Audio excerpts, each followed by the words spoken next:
traveling through another dimension. A dimension not only of sight and sound, but of mind. A journey into a wondrous land whose boundaries are that of imagination. Your next stop, the Twilight Zone.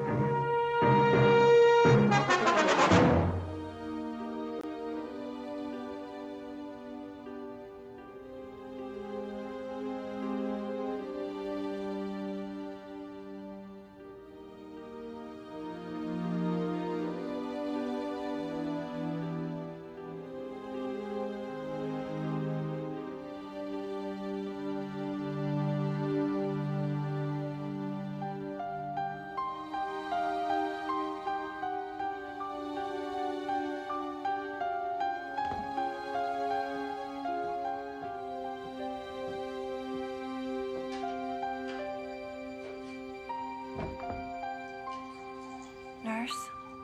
Brought you your sleeping medicine, honey. Is it night already? It's 9:30. What about the day? What about it? Was it a beautiful day? Was the sun out? Was it warm? Kind of warm. Clouds. Were there clouds in the sky? I suppose there were. I never was much for staring up at the sky all the time. I used to look up at the clouds a lot. If you stare at them long enough, they become things, you know? Ships, people, anything you want, really, if you stare at them long enough. It's time to take your temperature now. There's one other thing. Well? When, nurse? When will they take the bandages off? How long? Until they decide it's safe for your face. I know. It's pretty bad, isn't it? I've seen worse. But it's pretty bad, isn't it? I know it's pretty bad. Ever since I was a little girl, people have always turned away from me. I can remember a child screaming when she looked at me. I never wanted to be beautiful. I just wanted people not to scream when they looked at me. When, nurse? When will they take the bandages off? Easy, easy. Let me take your temperature.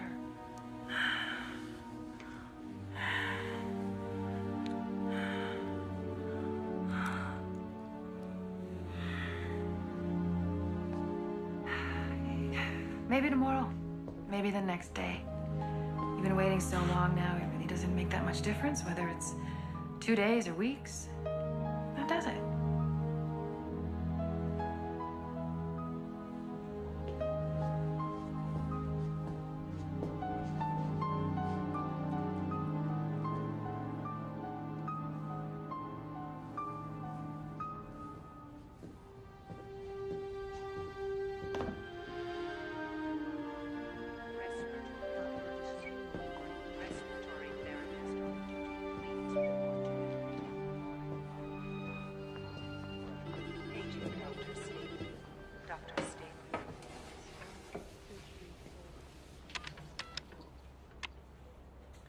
Dr. Bernardi, evening report on patient 307.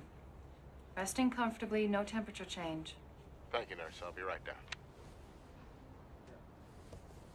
Ever see her face? 307. If it were mine, I'd bury myself in a grave someplace. You have been introduced to Miss Janet Tyler, who lives in a very private world of darkness. A universe whose dimensions are the size, thickness, and length of the bandages that cover her face. In a moment, we'll witness the removal of those bandages, and we'll see what's under them. Keeping in mind, of course, that we're not to be surprised by what we see, because this isn't just a hospital. And this patient, Janet Tyler, patient number 307, is not just a woman, because this happens to be the Twilight Zone.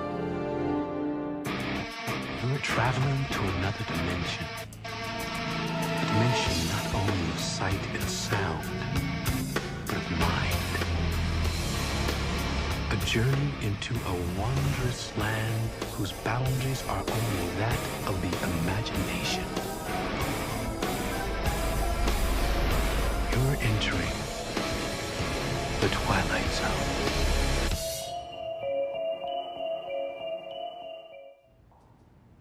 How about her blood pressure? 120/80. Good. Any thyroid reaction since the latest round of injections? Nothing out of the ordinary. All right.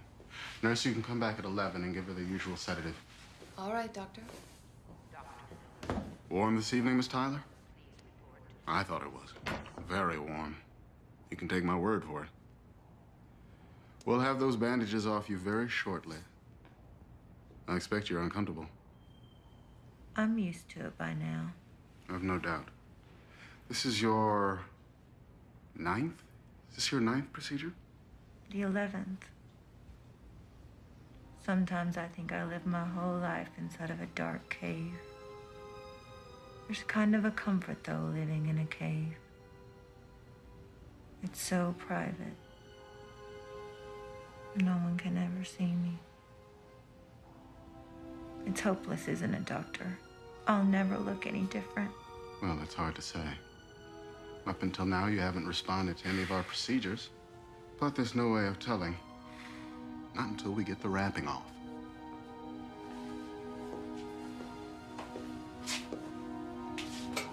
Your 11th visit. No more after this, are there? No more tries. I don't know what else we can do. Not without endangering your life. You very well may have responded to this last treatment. We just won't know for sure until I take those wraps off. But if I haven't responded, then what? There are alternatives. Like?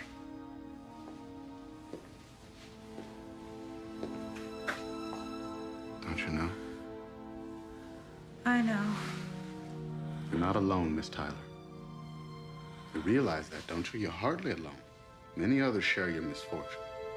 People who look much as you do. Now, one of the alternatives, should this last procedure prove to be unsuccessful, the state will allow you to live comfortably among those of your own kind. My own kind? It's a haven for people like you. Now, who knows? You might even like it there. It's not fair, Doctor. I don't want to live among freaks. I want to live among normal people. Look, Miss Tyler, we are not unsympathetic to your condition. Your presence here in this hospital attests to that. We're going to do everything we can for you, but you're going to have to be realistic. I could wear a mask. Or this bandage. I wouldn't bother anyone. I'd just go my own way. I'd take a job, any job. Who are you people anyway? And what gives you the right to decide where I live and how I live? I am just a doctor. Only the state can determine social policy. All we can do is follow the rules that they lay down for us. But it's not fair, Doctor. The people who are different having to stay away from the people who are normal. Who decides what's normal? The state isn't God, Doctor. Miss Tyler, please. But the state is not God. It hasn't the right to punish people for an accident of birth. It hasn't the right to make ugliness a crime. Miss Tyler! Now, I've got to ask that you stop this kind of talk immediately. Do you understand me? Immediately!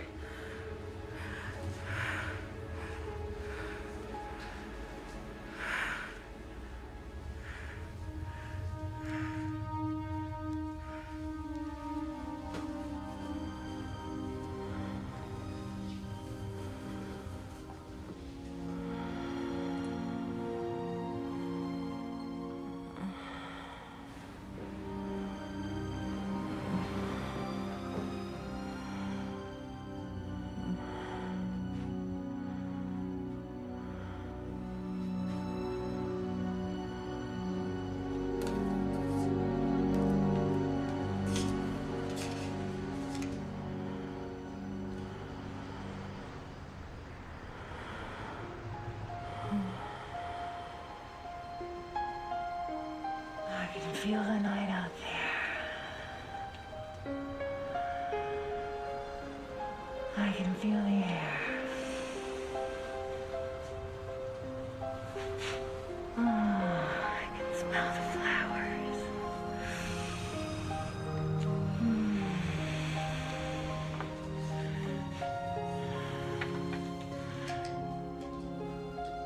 Please take this off of me. Please take this off of me! Take this off of me!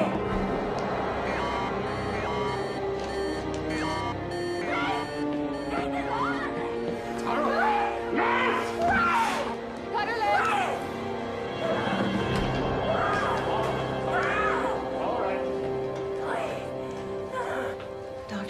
way to remove the bandages in 307.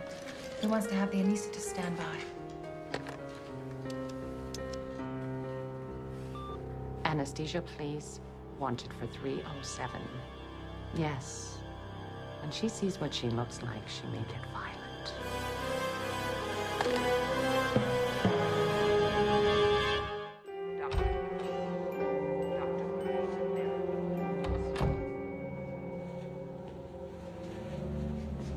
You look tired, Doctor. I suppose I am. You've been under a great deal of tension. I know how much it means to you, this case in 307. Well, you try and be impersonal about these things. You do everything medically possible, everything humanly possible. Then in the end, you cross your fingers and hope for a miracle. But you know, once in a while, a miracle does happen. Just often enough to let you know that you're not wrong or foolish to hope for one. But you're destroying yourself, getting so personally involved. I know. Don't you think I told myself that? I've seen that woman's real face, nurse. The face of her real self. It's a good face. It's a human face.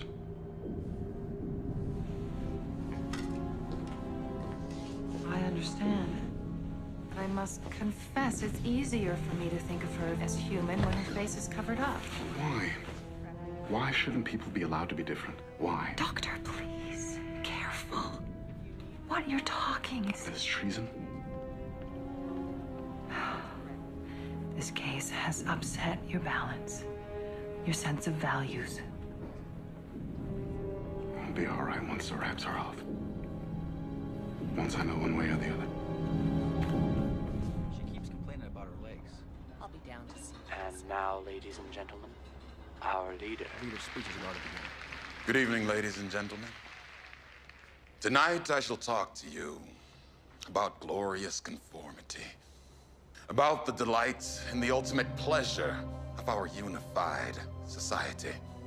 You recall, of course, that directionless, unproductive, over-sentimentalized era in man's history when it was assumed that dissent was a natural and healthy adjunct to society. You recall that during this period of time, there was a strange, over-sentimentalized concept that it mattered not that people were different, that this world could exist in some sort of crazy patchwork glued together in a fragmented society. We know now that that was wrong. Now, as I unwrap, I want you to keep your eyes open. I want you to describe to me the different shading of light as you perceive it, as each layer of those bandages come off. All right. Now, if you make any movement, or if you start to get emotional on us in any way, I'm gonna have the nurses hold you down and have the anesthetist put you under sedation. Is that understood? I promise. I won't.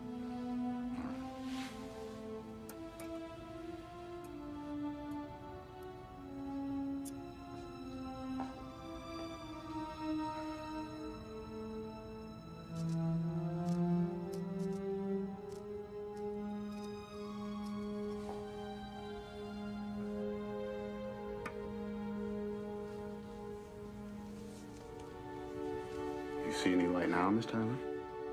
Just a little. It looks gray.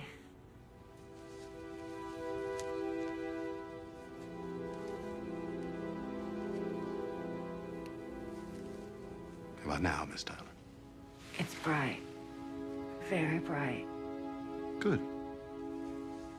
I'm at the last layer now, Miss Tyler. I can see your outline. Just vaguely. But I can see you. Now I'm gonna remove the last bandage, Miss Tyler. Do you want a mirror? No. No, thank you. No mirror. I want you to remember one thing, Miss Tyler. Are you listening? Yes, I'm listening. We've done all we could. If we were successful, all well and good. There are no problems.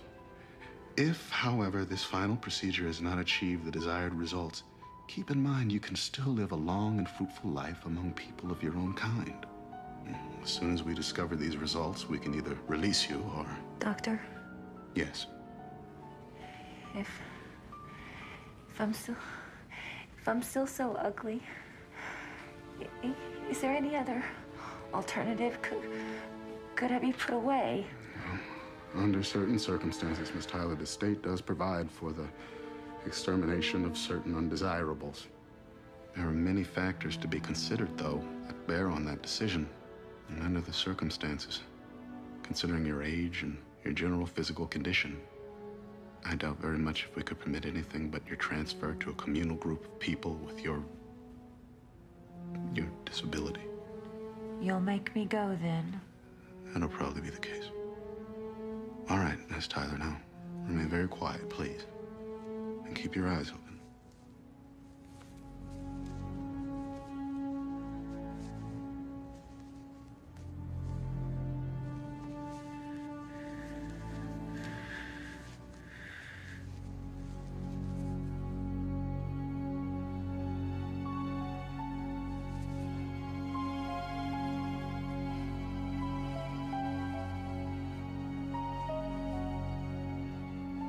All right, Miss Tyler. Now here comes the last of it. I wish you every good luck.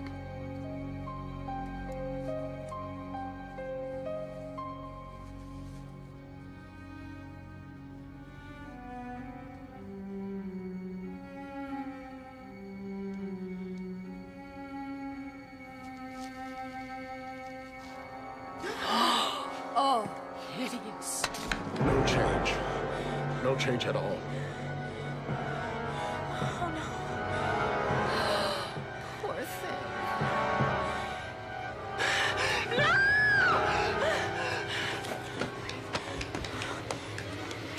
Needle, please. Do this for that. Turn on the lights. Oh. Needle, please. Stop that patient! Stop her! There must be a single purpose, a single norm, a single approach, a single philosophy of governance. That is why we must no longer permit the ugly to exist within our society. They must be removed. It is essential in this society that we not only have no more, but that we conform differences. Conformity we must worship and hold sacred. Conformity is our key to survival. Don't be afraid, Miss Tyler. This is a representative of the group you're to live with. Oddly enough, you came right to it.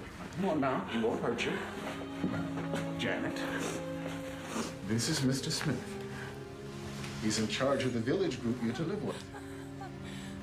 You'll be able to live among your own kind. Miss Tyler.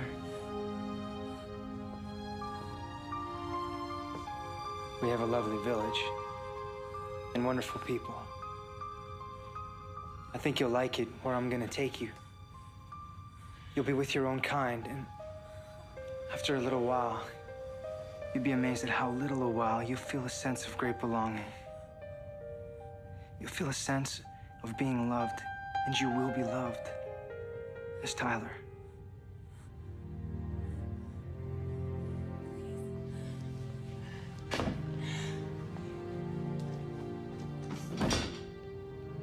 Miss Tyler, did you get your things now? We can leave anytime. Mr. Smith, Yes? why are some of us born so ugly? I don't know, Miss Tyler. I really don't know. But you know something? It doesn't really matter. There's an old saying. Very, very old saying. Beauty is in the eye of the beholder. When we leave here, when we go to the village, keep that in mind. Try, Miss Tyler. Say it over and over in your mind. Beauty is in the eye of the beholder.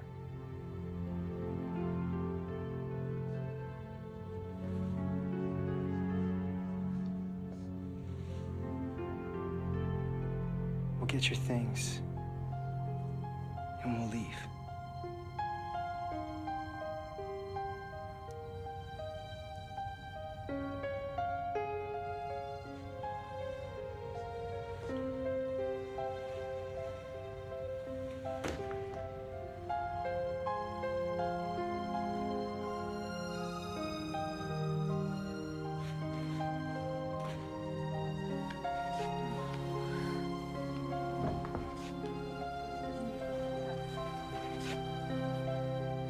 Goodbye, Miss Tyler.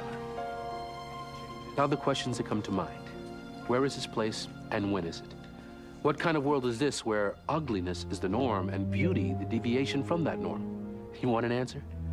The answer is, it doesn't make any difference. Because the old saying happens to be true. Beauty is in the eye of the beholder. In this year or 100 years hence, on this planet or wherever there is intelligent life, beauty is in the eye of the beholder. Lesson to be learned in the Twilight Zone.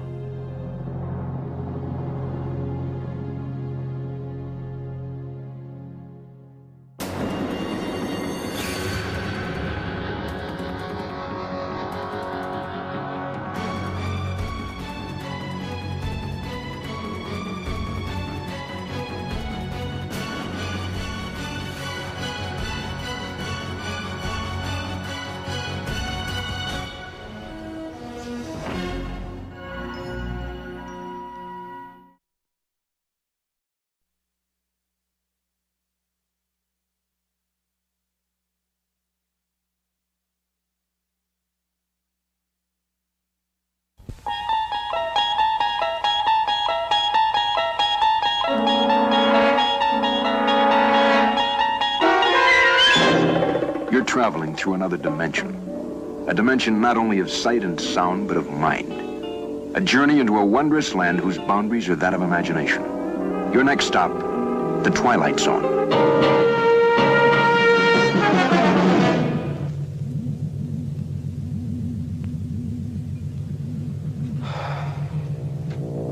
Mr. Chambers? Mr. Chambers? It is the meal time. Kindly state your preference, please. Mr. Chambers, it is the meal time. Kindly state your preference.